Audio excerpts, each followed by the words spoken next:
Nah, bagaimana cara memahami yang disebut anak muda, pemuda, nalar, dan daya itu menurut saya nggak ada cara lain selain pulang ke rumah sejarah.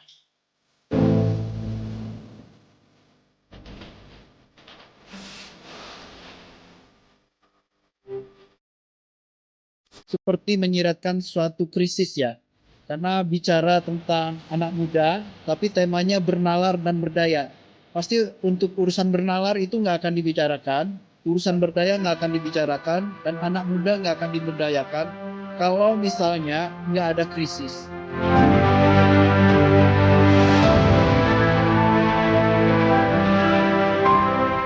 Ya, selamat siang. Assalamualaikum warahmatullahi wabarakatuh. Saya JJ Rizal, saya sejarawan.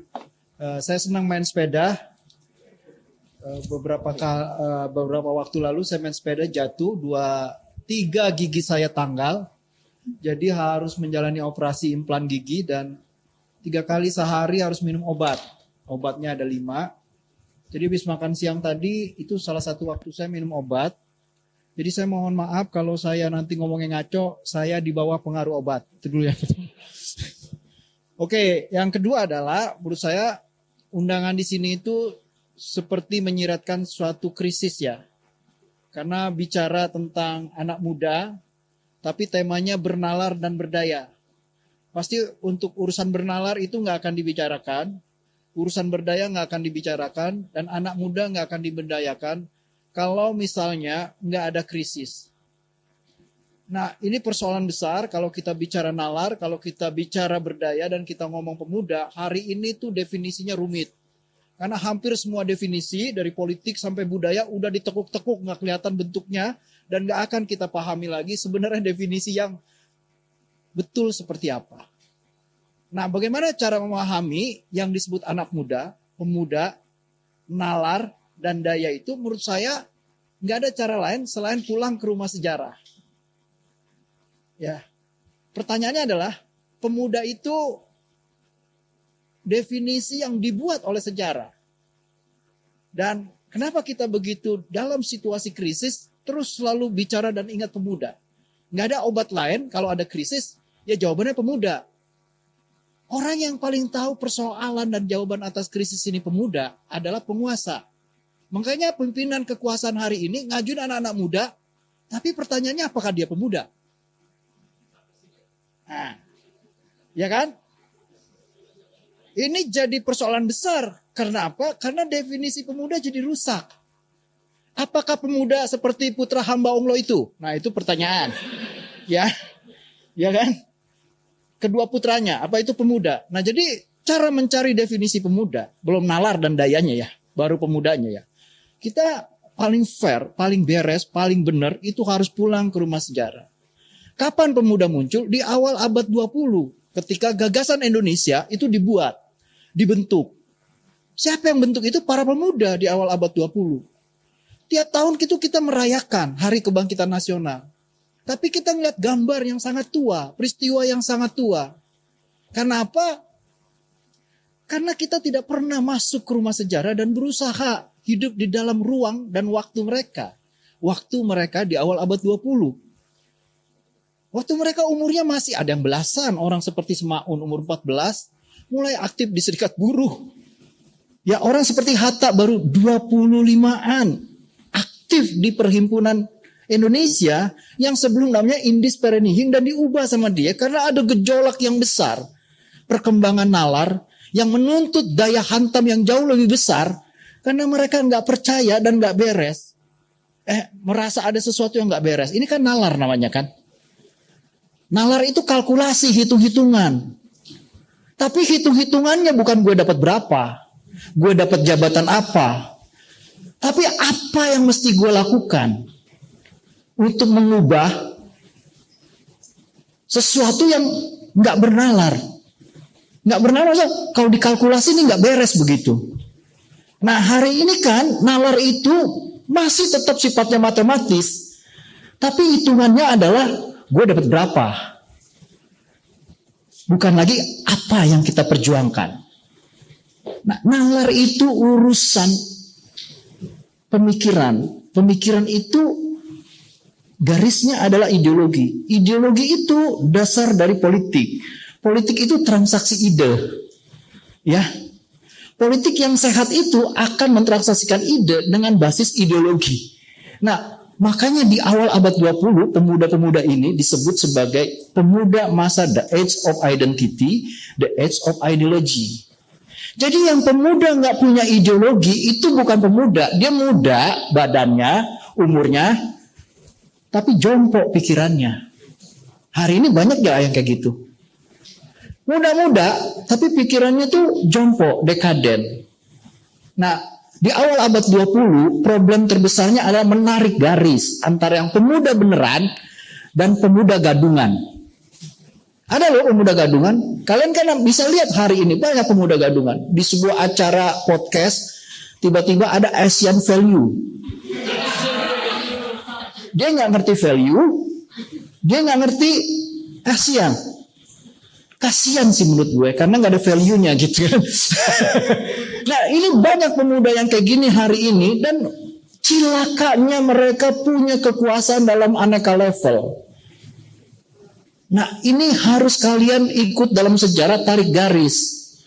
Supaya kalian tahu mana yang pemuda beneran, mana yang pemuda bohongan. Di awal abad 20, pemuda-pemuda itu hal yang pertama mereka akan lakukan adalah menarik garis antara yang muda dengan yang pemuda gadungan. Siapa yang melakukan itu? Yang tokoh-tokoh yang kemudian kita kenal sebagai pendiri bangsa. Di awal abad 20 ada orang yang namanya Kartini di Jawa. Ada orang yang namanya Abdul Rifai di Sumatera. Tahun 1902 ini sama-sama ya orang Jawa, putri umur belasan. Belasan ya waktu itu. Di Sumatera Abdul Rifai kecewa DO di Stovia nggak diterima, malah bukan DO Abdul Rifai itu ke Sumatera, dan dia mulai bicara, dia memimpin satu surat kabar dari berita Sinar Hindia. Nah, si Abdul Rifai ini bicara tentang hari ini sudah berakhir kebangsawanan asal.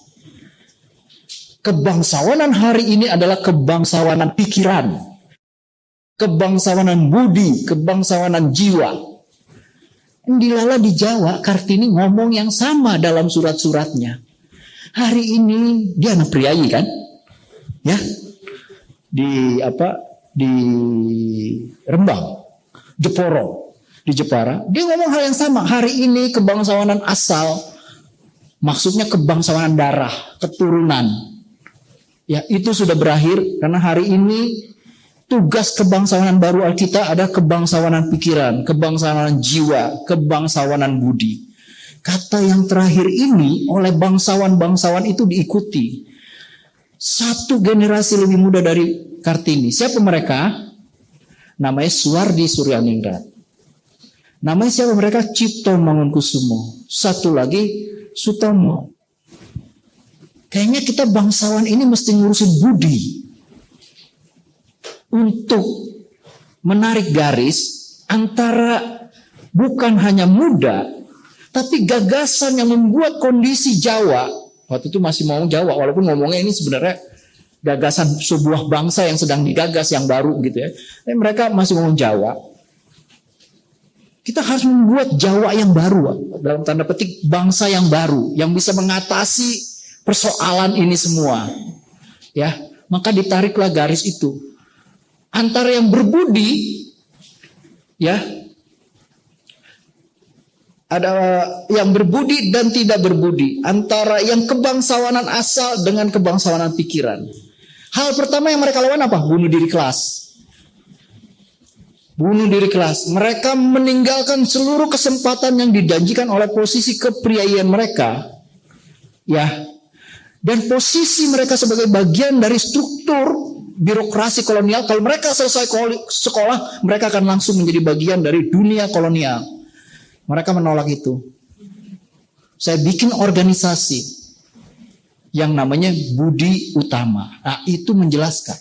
Hari ini kebangsawanan yang baru dimulai, kebangsawanan budi. Nah, kalau bicara tentang nalar, itu kan urusan budi. Ukuran hitungannya tuh budi. Lu berbudi gak berhitung ini? Kalau hitungannya itu nomor rekening bank lu ya gak berbudi itu. Nah persoalan tuh hari ini itu. Mereka karena itu banyak membaca. Bukan hanya sumber tradisi tapi juga sumber modern. Bayangkan orang kayak Cipto. Itu sayang dilupakan karena Tan Malaka ya. Tan Malaka Bapak Republik. Tapi ngomong pertama Republik itu namanya Cipto. Karena apa? Karena dia membaca. Membaca banyak tentang dunia gagasan modern. Untuk membuat garis dan gagasan baru tentang nation yang baru. Karena itu disebut kebangkitan nasional kan. Sifat nasionalisme itu digagas oleh mereka dengan bacaan. Ya muncullah tuh jawaban macam-macam itu ya. Nah salah satu gagasannya adalah kita harus membentuk sebuah republik. Bedanya adalah Cipto ngomong, Tan Malaka menulis buku Nar the Republik Indonesia. Tapi gagasan yang ditulis Tan Malaka ini, gagasan sudah berkembang di awal abad 20 oleh pemuda-pemuda yang mengkalkulasi keadaan. Ini keadaan kita kalkulasi, kita hitung-hitung dengan budi udah nggak bisa diterima. Disitulah lahir antara kaum sana dengan kaum sini. Bayangin coba. Jadi mereka menarik garis yang sana adalah dunia yang dianggap kolot. Dunia yang dianggap terang. Pertanyaannya dari mana kalimat ini? Dari Kartini. Kartini itu menulis buku yang menginspirasi semua orang gerakan. Karena itu Pram memuja Kartini. Ya, menulis kayak semacam hagiografi gitu ya, kayak in memoriam, sebuah yang sangat penuh kebanggaan. Kartini itu menulis, memang bukan dia yang memberi judul, tapi kalau baca surat-surat Kartini, kalian pernah baca gak? Surat-surat Kartini. Nah kan, kalau kalian baca, Kartini itu banyak sekali menggunakan kontras antara kata gelap dengan kata terang. Jadi dia bilang Ronggo Warsito si penyair Jawa itu kacau pikirannya. Dia bilang zaman kala bendu, zaman gelap. Enggak, kegelapan sekarang berakhir.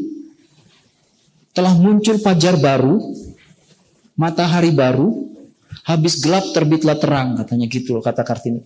Maka kata itu digunakan oleh Budi Utomo untuk menarik garis antara kaum sana dengan kaum sini. Identifikasinya adalah mereka yang kolot, mereka yang gelap, dan mereka yang membawa cahaya. Karena itu Soekarno lahir di tahun 01, sebutannya apa?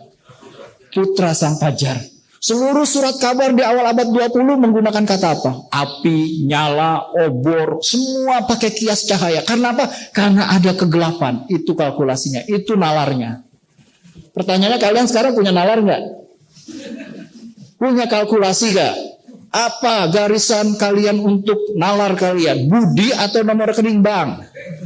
Apa bacaan kalian untuk memupuk budi? Buku-buku pengetahuan atau buku rekening bank? Nah, ini pertanyaan penting, karena kalau kalian berdaya tapi basis nalarnya keliru, itu problematik. Ada institusi besar di Indonesia di awal Orde Baru dan mendukung Orde Baru, nalar terusan budi katanya.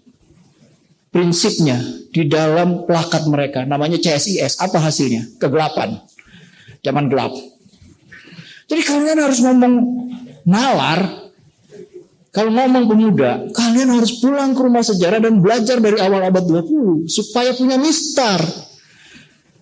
Punya apa ya? Punya definisi yang tepat. Tahu apa itu pemuda dan harus berdaya seperti apa. Berdaya itu mudah. Tapi punya nalar untuk mengkalkulasi yang benar. Nah, itu yang penting.